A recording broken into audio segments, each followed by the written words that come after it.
Hello everyone, my name is Jitendra Singh Rathod and I've cleared the SBI Junior Associate exam. So first of all, I would like to thank all the moderators of Be Optimistic Group, BS sir, Aman Sharma sir, Poonam ma'am and Megha ma'am, Ansul sir and JS sir. Thank you for providing the very valuable content, and I will always be grateful for your uh, relentless efforts and hard work. So, congratulations to all those who have cleared this examination. This video is not for you. ये video उन लोगों के लिए है जिनका selection बहुत करीब से रुक गया है, 2-3 नंबर से, 4-5 नंबर से, एंड जिन लोगों का सिलेक्शन बहुत गैप से रुका है, जिनके एक्चुअल स्कोर और कट ऑफ के बीच में जिनका गैप है काफ़ी, उन लोगों के लिए मैं एक सेपरेट वीडियो बना दूंगा। अगर वो चाहते हैं कि मैं अपनी स्ट्रैटेजी उन लोगों के साथ शेयर करूं, तो मैं डेफिनेटली मैं एक दूसरी वीडियो में उनके साथ अपनी स्ट्रैटेजी शेयर करूंगा कि कैसे मैंने प्रिपरेशन की, कैसे कैसे मैं पढ़ता था सभी सब्जेक्ट्स के लिए। तो आज ये वीडियो स्पेशली उनके लिए है जिनका बहुत करीब से, जिन्होंने बहुत नैरोली मिस किया है एग्ज़ामिनेशन को, और जिनकी प्रिपरेशन को 2-3 ईयर्स हो चुके हैं ऑलरेडी। सो ये उनके लिए है स्पेशली।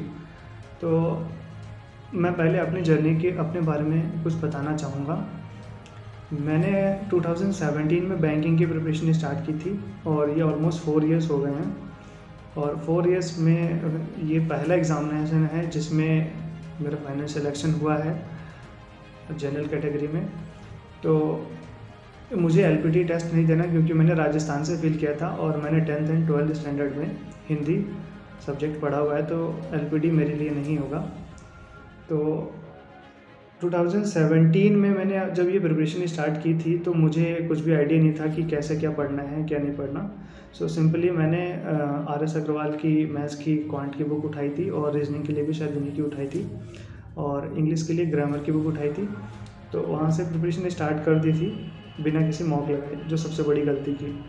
तो मॉक्स लगाए नहीं, बस ऑफलाइन मोड पे मैंने प्रैक्टिस की थोड़ी बहुत, और बेसिक मेथड से प्रैक्टिस की और एग्ज़ामिनेशन देने चले गए। बहुत सारे एग्ज़ामिनेशन दिए जिसमें बहुत कम स्कोर आता था, तो डिमोटिवेटेड फील करते थे कि उतना स्कोर कैसे अचीव किया करेंगे। लेकिन 2017 गलत स्ट्रेटजीज़ की वजह से पूरा ऐसा ही निकल गया, एंड 2018 में मेरी प्रिपरेशन थोड़ी रुक गई थी कुछ पर्सनल इश्यूज़ की वजह से। तो 2018 में कुछ मंथ्स के बाद में मैंने अपनी प्रिपरेशन को स्टार्ट किया, एंड 2018 में मैंने मॉक्स लगाने स्टार्ट कर दिए थे। तो ऑलमोस्ट मेरे सारे प्रीलिम्स जो है 1 नंबर से, आधे नंबर से, 0.25 से फिर से रुकने लगे। तो एक भी प्रीलिम्स 2018 में मेरा नहीं निकला।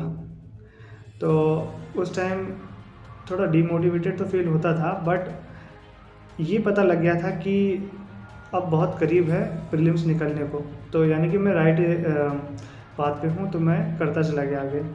तो 2019 में जो मेरा पहला प्रीलिम्स निकला था वो था SBI जूनियर एसोसिएट का ही पहला प्रीलिम्स निकला था मेरा। तो उसके बाद में ऑलमोस्ट सारे ही प्रीलिम्स मेरे क्लियर हुए, बट हुआ वही जो पहले प्रीलिम्स के साथ हो रहा था, अब वो मेंस के साथ होने लगा कि मेरे मेंस भी जो हैं 1 मार्क्स से, 2 मार्क्स से, 3 मार्क्स से, 0.75 मार्क्स से, क्लर्क से लेके PO तक सारे ही मेरे मेंस ऐसे ही रुक गए, बहुत कम गैप से रुकने लगे। तो एट लास्ट 2020 में लॉकडाउन हो गया। तो ऑलरेडी जो प्रिपरेशन को जिनको 2-3 ईयर्स हो गए हैं, उनके लिए ये लॉकडाउन बहुत नेगेटिविटी लेके आ गया, क्योंकि न्यूज़पेपर उठाओ तो उधर भी नेगेटिविटी, और न्यूज़ कहीं भी पढ़ लो, कुछ भी पढ़ लो, कुछ पॉजिटिव न्यूज़ सुनने को नहीं मिल रही थी कि एग्ज़ामिनेशन कब होगा, क्या होगा, वैकेंसीज आएंगी या नहीं आएंगी।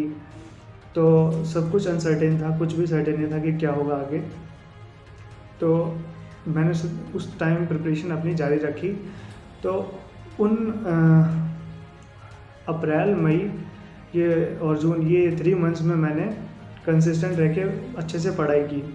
तो इन 3 मंथ्स में जो कंसिस्टेंट रह के मैंने पढ़ाई की, उससे मुझे एक चीज़ समझ में आ गई कि मेरे अब तक के एग्ज़ाम क्यों नहीं निकले, क्योंकि मैं कंसिस्टेंट नहीं था। तो इन 3 मंथ्स में मेरी परफॉर्मेंस जो है पहले से काफ़ी बेटर हो गई और एट लास्ट मैंने जूनियर एसोसिएट का एग्ज़ाम क्वालिफाई कर लिया।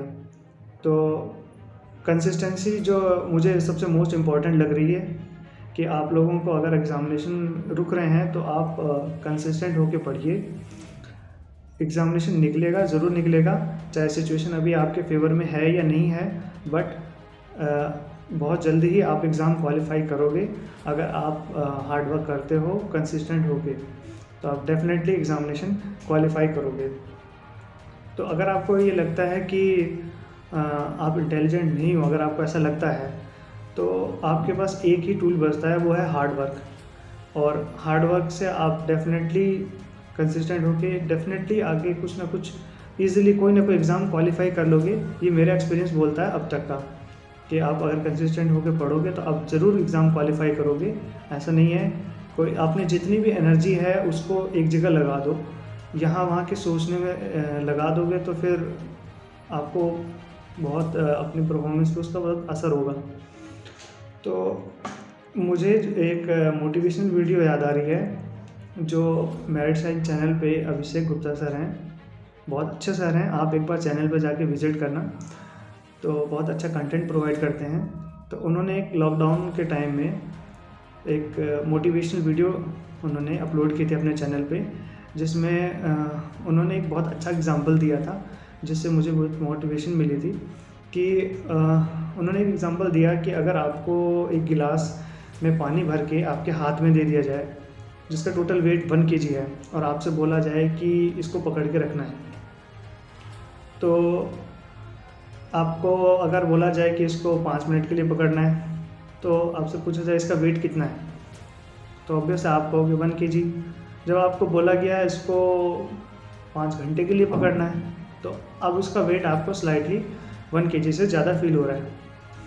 तो अगर उसी को आपको बोल दिया जाए कि वेट को आप 24 आवर्स के लिए, उस गिलास को 24 आवर्स के लिए पकड़ के रखो, और अब आपसे पूछा जाए कि वेट कितना है, तो आप डेफिनेटली 5 to 10 kg या ज़्यादा भी बोलोगे कि अब ज़्यादा फील हो रहा है।